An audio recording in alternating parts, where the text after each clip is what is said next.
भगवान शिव का संदेश हमेशा से हमें भरोसा और धैर्य रखने की प्रेरणा देता है। एक गहरी और प्रेरणादायक कहानी आपके लिए पेश कर रहा हूं, जिसमें जीवन की कठिनाइयों का सामना करने और विश्वास बनाए रखने का महत्व समझाया गया है। गांव का नाम था शिवपुर, जहां लोग अपनी मेहनत से जीवन यापन करते थे। गांव के केंद्र में एक प्राचीन शिव मंदिर था, जहां लोग हर सोमवार को पूजा करने आते थे। वहां एक गरीब किसान रामू अपनी पत्नी सीता और 2 छोटे बच्चों के साथ रहता था।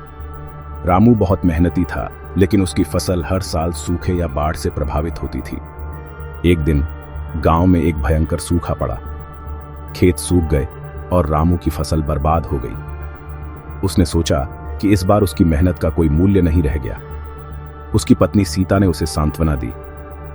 रामू, हमें भगवान शिव पर विश्वास रखना चाहिए, वे हमेशा हमारे साथ हैं। रामू ने सोचा, क्या भगवान शिव सच में मेरी मदद करेंगे? लेकिन उसने सीता की बात मानकर हर सोमवार को शिव मंदिर जाकर पूजा करने का निश्चय किया। सूखे के कारण गांव में लोग भूखे रहने लगे। रामू ने अपनी सभी जमा पूंजी अपने बच्चों के लिए खर्च कर दी, लेकिन वह खुद भूखा रहने लगा। उसकी परेशानी और बढ़ गई, लेकिन वह हर सोमवार शिव मंदिर जाकर प्रार्थना करता रहा। एक दिन जब रामू मंदिर में प्रार्थना कर रहा था, वहां एक बूढ़ा साधु आया।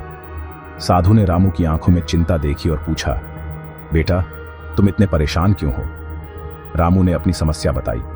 साधु ने कहा, कभी भी भगवान पर विश्वास मत छोड़ो, वे तुम्हारी सहायता करेंगे। साधु के शब्दों ने रामू को थोड़ी हिम्मत दी। कुछ दिनों बाद गांव में एक बड़ा परिवर्तन आया। गांव के एक धनी व्यापारी ने घोषणा की कि वह गांव में जलाशय बनाने जा रहा है ताकि पानी की कमी न हो। रामू ने सोचा, अगर जलाशय बन गया तो अगले वर्ष फसल अच्छी होगी। रामू ने मेहनत से काम किया और जलाशय बनाने में सहयोग किया। उसकी मेहनत और विश्वास ने उसे और गांव वालों को नई आशा दी। जलाशय बन गया और अगले वर्ष बारिश अच्छी हुई। रामू की फसल लहलहा उठी।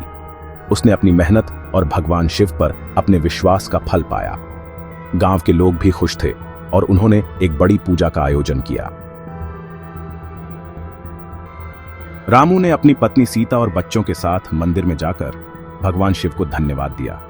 उसने कहा, भगवान, आपकी कृपा से हम फिर से खड़े हो गए हैं। रामू ने समझा कि जीवन में कठिनाइयां आती हैं, लेकिन हमें हमेशा भगवान पर विश्वास बनाए रखना चाहिए। उसके बच्चों ने भी यह सीख ली कि संकट के समय धैर्य और विश्वास रखना बहुत महत्वपूर्ण है। गांव के लोग अब एक दूसरे की मदद करते थे और हर कठिनाई का सामना मिलकर करते थे। रामू ने समझ लिया कि विश्वास और सहयोग से हम किसी भी चुनौती का सामना कर सकते हैं। इस कहानी से हमें यह सीख मिलती है कि जीवन में चाहे कितनी भी कठिनाइयां आएं, अगर हम भगवान पर भरोसा रखें और अपने प्रयास करते रहें तो हर समस्या का समाधान अवश्य मिलेगा। रामू की तरह हमें भी कठिन समय में धैर्य और विश्वास बनाए रखना चाहिए। भगवान शिव का आशीर्वाद हमेशा हमारे साथ होता है। इस प्रकार कहानी हमें सिखाती है कि विश्वास और साहस से हर कठिनाई को पार किया जा सकता है।